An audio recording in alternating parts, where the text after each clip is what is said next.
करते तुझं बाळ? काय झालंय त्याला? होय ग पारू, रात्रीपासून लय रडायला लागले बघ. काय ठाऊक काय झालं या? अंग बी लय तापलं या. अगं सावित्री, अगं याचं अंग तर इस्तवाणी तापलं या. होय ग पारू, आता मी काय करू? अगं सावित्री, ही तर भूतबाधा आहे, भूतबाधा. काय भूतबाधा? माझ्या लेकराला भूताने झपटले? नाही नाही, असं होऊच शकत नाही. होय सावित्री, असंच झालंय. याच्या पापण्या बघ कशा लाल झाल्यात. मग आता मी काय करू?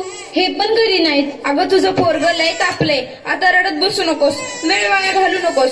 आपल्या गावाबाहेर मांत्रिक बाबा आलेत, लय जालीम उपाय करतात ते. त्यांच्याकडे घेऊन जा त्याला. वाटलं तर मी येते तुझ्या संग. होय होय, चल लवकर, माझं लेकरू लय तापलं या. बाबा ते बघा, एक बाई आपल्या बाळाला घेऊन येत आहे आपल्याकडे. म्हणजे आज आपली कमाई होणार. बाबा माझ्या बाळाला वाचवा, बाबा माझ्या बाळाला वाचवा. त्याचा विस्तवासारखं तापले. बाबा काहीतरी करा, बाबा काहीतरी करा. तुझ्या बाळाला भूतबाधा झाली या. कसली भूतबाधा बाबा? बाई, तुझ्या बाळाला विहिरीतल्या भूताने झपटलंय. काय? विहिरीतल्या भूताने? मग काहीतरी उपाय सुचवा.